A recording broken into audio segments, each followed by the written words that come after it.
Informasi tentang virus corona yang begitu berlimpah bisa jadi malah membingungkan. Maka dari itu, kita memerlukan protokol kesehatan yang alurnya jelas, sederhana, dan mudah dipahami.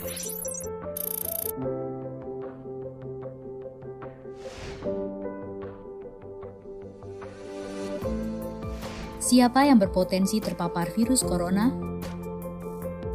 Orang yang memiliki riwayat perjalanan 14 hari yang lalu ke negara dengan transmisi lokal COVID-19 atau merasa pernah kontak dengan pasien terkonfirmasi positif COVID-19. Apa yang perlu dilakukan jika memenuhi dua kondisi tersebut?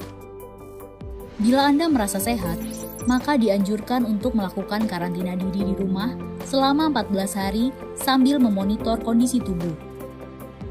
Bila Anda merasa tidak sehat atau timbul gejala, segera lapor ke petugas kesehatan atau hubungi hotline center Corona untuk mendapatkan rujukan pemeriksaan ke fasilitas layanan kesehatan.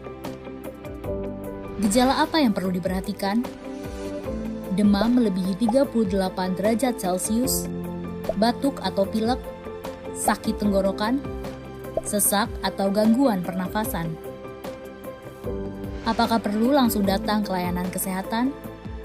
Apabila gejalanya ringan, utamakan menghubungi hotline center Corona atau rumah sakit rujukan terdekat untuk mendapatkan informasi mengenai langkah selanjutnya. Sambil mencari informasi, ini yang perlu dilakukan.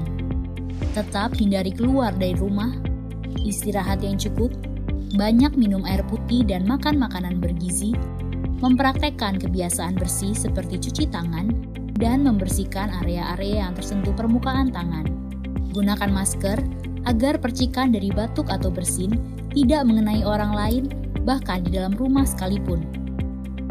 Kapan harus mencari bantuan medis tambahan?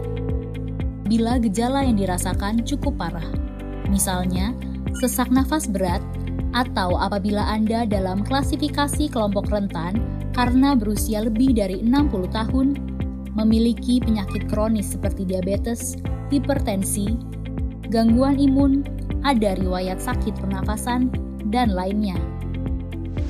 Apa yang perlu dilakukan bila gejala berlanjut dan harus ke fasilitas kesehatan? Gunakan masker saat keluar rumah. Praktekkan etika batuk dan bersin yang benar dengan menutup dengan siku atau tisu. Hindari menggunakan transportasi publik. Bagaimana tahapan screening pasien di fasilitas pelayanan kesehatan?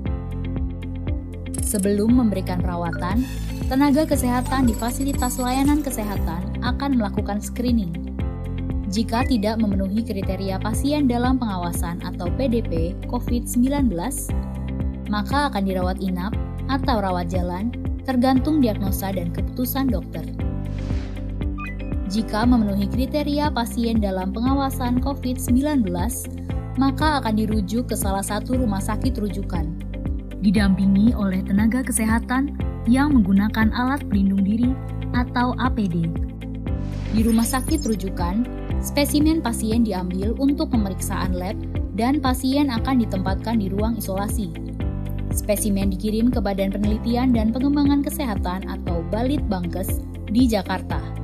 Hasil pemeriksaan pertama akan keluar dalam 24 jam. Jika hasilnya negatif, pasien akan dirawat sesuai dengan penyebab penyakit. Jika positif, maka pasien akan dinyatakan sebagai penderita COVID-19, diambil sampel setiap hari, dan baru akan keluar dari ruang isolasi jika pemeriksaan sampel 2 kali berturut-turut hasilnya negatif. Itulah informasi dan protokol kesehatan untuk masalah COVID-19 yang perlu diikuti oleh masyarakat. Sakit akibat virus corona dapat disembuhkan. Namun begitu, lebih baik mencegah dan tidak menularkan kepada mereka yang lebih rentan.